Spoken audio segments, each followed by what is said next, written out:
Hey guys, what's going on? Today is all about the jig. Over the years, I didn't actually grow up throwing a jig. I did it very rarely, and when I threw one, I got a lot of big bites on it. But the lake I grew up on, things like a rage bug, back then it was more like the brush hog, things like that, those kind of got all the bites. You could catch one on a jig, but you might get like 5 or 6 to 1 on something else. So I didn't start throwing jigs till I got around different lakes actually. And what I've learned though is that I've heard a lot of people talk about the jig. Like they say it's like the #1 bait, you know, and it catches all these big ones. And it's true. And that's what you hear a lot. And then I get more questions from people asking about a jig. Like that they never caught one on a jig, that they get very few bites on the jig, that they don't have confidence in it. And I think what goes on is I've learned that confidence is probably the #1 thing, but I've learned how to mess around and get the right jig. That's what we're going to talk about, getting the right jig. And this is why. Oh, there's so many jigs out there, guys, right? There are jigs. Everyone's making their own jigs. Every company's there. I think there's more jig companies than anything out there right now.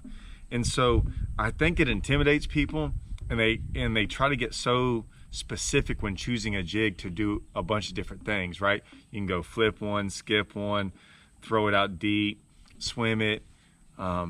There's just countless things you can do with the jig. And so they make all these different jigs, and they're right. A lot of these jigs do a lot of different things. But what I figured out is, and I suggest doing this for anyone that wants to gain a lot of confidence in one, get one jig, okay? And I'm gonna explain to you the jig you probably need to think about getting, and I'll tell you why. So I'm going to tell you all about the structure jig.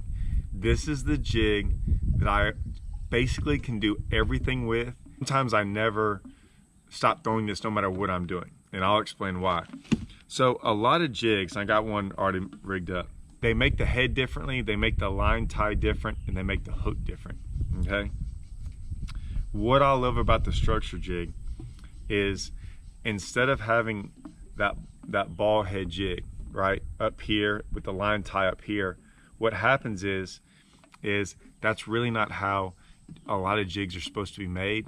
And I think it took a while, and even Strike King, it took them a while before they came out with the structure jig. And what I want you to notice, and I talk about this on a lot of my videos, right guys? I talk about the angle of a hook. Here, I got one right here. Got this on a tungsten swing head jig. But if you notice, the line tie is right here and the hook's right here. So when you set the hook, you have all that clearance, right, to catch them. Well, a lot of the jigs, what happened was it was actually like this, and this is actually going to be perfect.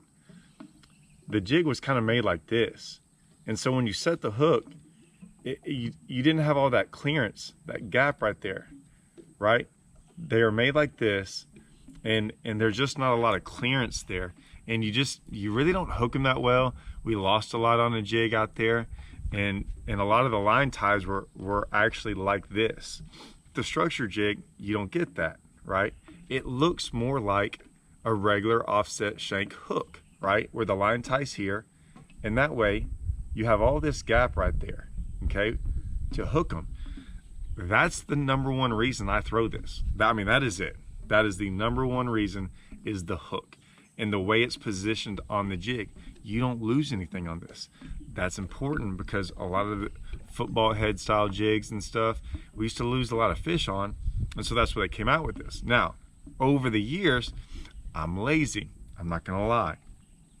I'd be throwing a jig like this out deep, and I'd see something up shallow, and I'd just go up there and flip it, or I see a stump or something, and I flip a stump. I realized I never lost fish on this same jig, so I just kept throwing it. And over the years, I mean, that's what I do. I throw it. I throw it out there deep, I swim it, I flip it on stumps, I flip it in boat docks. I basically use this jig for every single thing I do. Now, this is just a normal one. I haven't done a single thing to it. Took it out of the package, put a rage crawl on there, didn't trim it or anything. And I throw it a lot like that, okay, out there deep. But here's the thing. I wanted to show y'all all the different styles of jigs that I actually make with this one jig. Okay, so that's what it looks like right there. Now, this is one. I wanted a more finesse type jig. And I've been fishing, guys, so I've got grass and stuff on it. So I wanted something, and I'm gonna show you the difference. This is the same jig, same 1/2 ounce structured jig, okay? Now look at that. I mean, look at the size difference. Look at just by changing, I put a smaller rage crawl on there. And what I did is I took out at least half the strands on this. There's very few, there's probably just a dozen strands on that. And I wanted it like that. And what happens is you get a lot smaller profile, a lot thinner profile, right?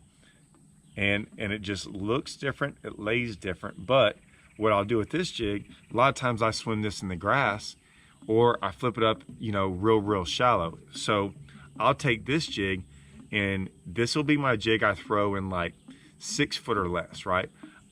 In the finesse type presentations. And I call this a finesse jig. I know it's not one, but I still want to use all the attributes of a stronger hook and a 1/2 ounce jig. And the reason that is a lot of times I'm throwing it at right now we got cypress trees around us. We've got stumps out here. A lot of times there's grass. So this is what I'll do with this jig, and laydowns too. Sometimes I'll flip it up in those places, but I'm a guy who I think they really like a jig swimming. So what I do with this is a lot of times I throw it up there and I kind of, you know, swim it back. And sometimes, you know, I'll be flipping stuff, and then sometimes I'll throw past it and actually swim it through the trees. Same thing with the stumps. A lot of times they'll eat it on the way in, and that's kind of why I want something that swims just as good as when it falls, because I catch a lot of fish swimming it. I'm not necessarily swimming a jig, like throwing it out there and reeling it on in, but I'm throwing it out there at different scenarios. And so I might throw at one of these cypress trees, and there's a bush out in front of it, you know, so I flip past the bush, this limb, flip it in there, and then swim it by the limb, if y'all can see what I'm talking about.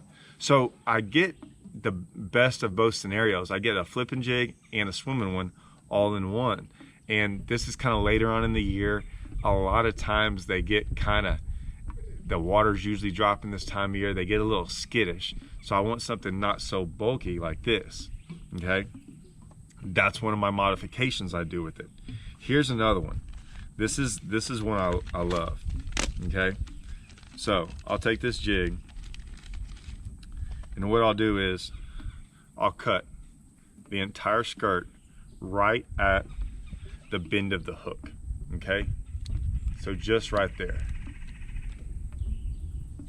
I get them all the same length, okay? Then I turn it over. We get all this right. And I just get the front, the top part of that skirt. I just have the top of that skirt. The bottom I have in my hand. And what I'll do is I'll just start cutting it like this, okay?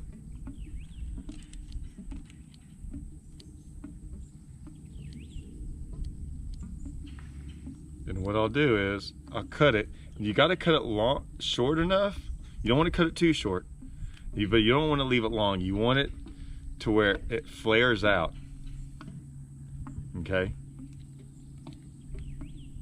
Do all this real quick. So basically you got it like that. So you got a small little jig. Then on this scenario, I'll actually use a rage bug. Take everything off the rage bug, okay? Even that part right there. So all I have is this. Then what I'll do is I'll cut this right there, and I cut the sides off. Now there's a reason I'm doing all this. And all I'm doing is changing the profile on this. Now normally I just bite it off and do all that, but I'm showing y'all the way with scissors. So you got a small little profile now. And the reason I want to thin that down as much as possible is that rage bug is kind of fat, but it's not as intrusive as these. Same thing, 1/2 ounce, a little bit longer, a little bit more streamlined, but you got this, it's more like a spider jig, right? So I can take this jig, get a big full compact jig like this, get one just with less, it's still a little bit wider profile, but it's thinned out, more of a finesse jig. And then I can get real finesse and just get this and have like a little spider jig, okay? All 3 different scenarios, okay? And what I'll do is I swim that a lot, right? I swim it, I flip it.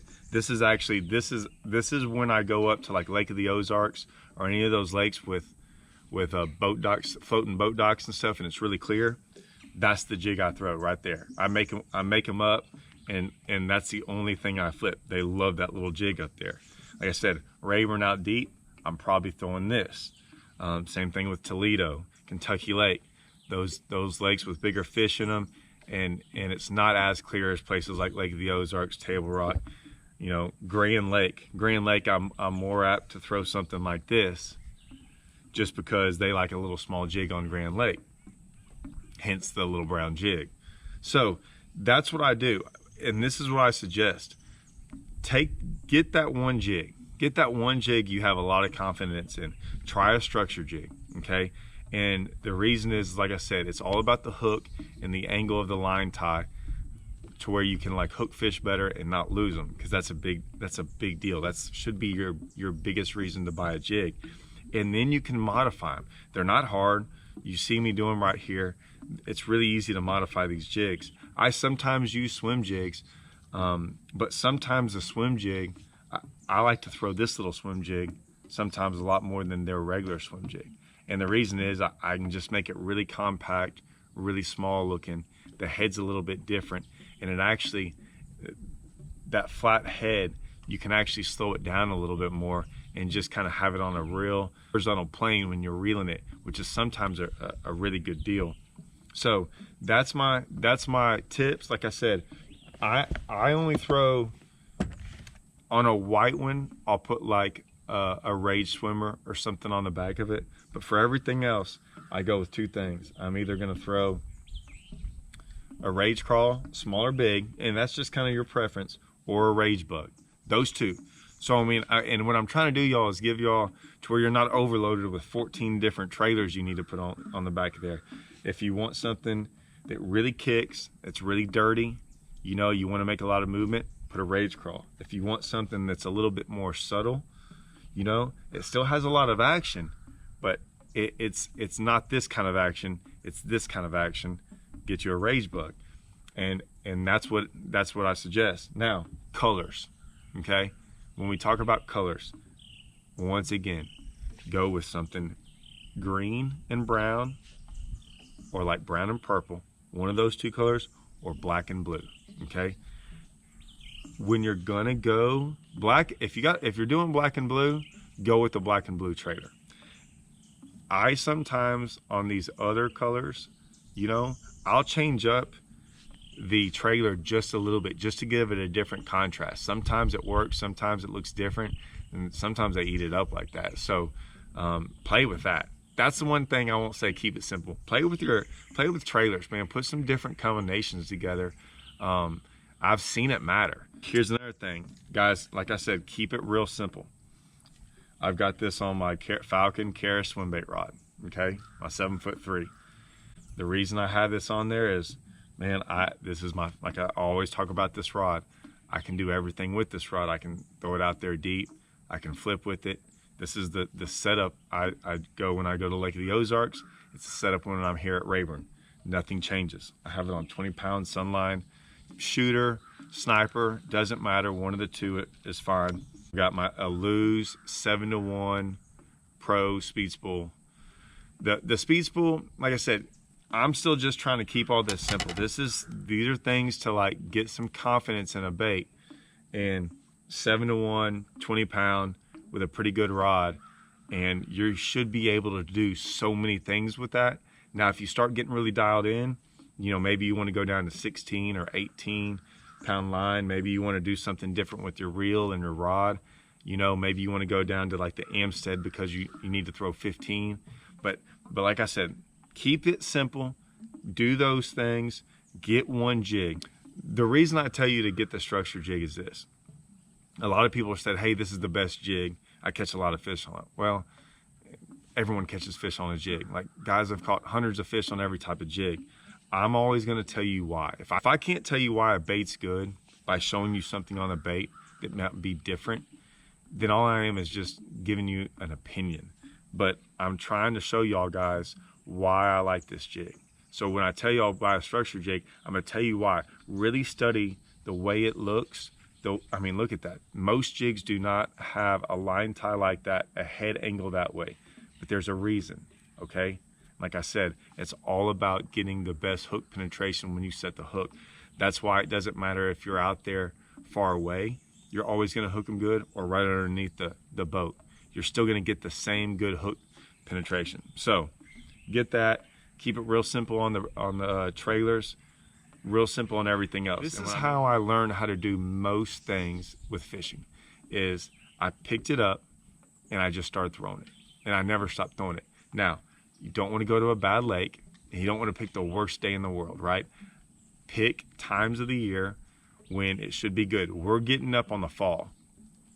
A lot of places around the country get kind of hard. Our lakes kind of get pretty good. The fall is a pretty good jig bite. So this would be a good time. They're usually not getting as deep as before, so they're in a depth range that you can manage. And for whatever reason, I've always seen that the jigs work better in the fall than they do a lot of other times. Like even in the summertime, they actually like them better in the fall. So, pick a good day, try to, and just go throw it. And just go throw it. Don't have a preconceived notion of I'm just gonna go hit boat docks with it, or I'm just gonna go throw it out there deep. Just throw it. Throw it up there shallow, flip it around, swim it, throw it in docks, throw it out deep. Try to do everything with it throughout the day, and what'll happen is you'll start getting some bites on it, and then next thing you know, you'll be considered one of the best jig fishermen. I mean, you literally will start getting so much confidence in it, and it will catch big ones. So I mean, that's what's pretty cool, is that it does catch big ones. All I've ever heard a lot of people though is they either catch big ones or don't catch anything. So check it out. That's my little jig tips, man. I think you'll like them. Oh, by the way, I haven't been putting out videos like I have. We had a hurricane down here. We had the Bassmaster Open coming up. I've just been kind of practicing for that and not really doing a lot of videos, but we're gonna have the Bassmaster Open on Rayburn. We're gonna have the one on Hartwell. We're gonna have some on Cherokee and all these different lakes. So get ready, because it's kind of been hard too. It's August and it's not really that good anywhere, but it's starting to get September. It's gonna be October. We're going to a whole bunch of different lakes. We will have a whole bunch of different things, man, like a whole bunch of different patterns, different ways to catch them, some tournament stuff, some hanging out with the boys. Hallman, Andrew, Scott Martin will be on. So we'll have a bunch of stuff going on. So check all that stuff out, and hope you like it, guys. And until next time, see y'all.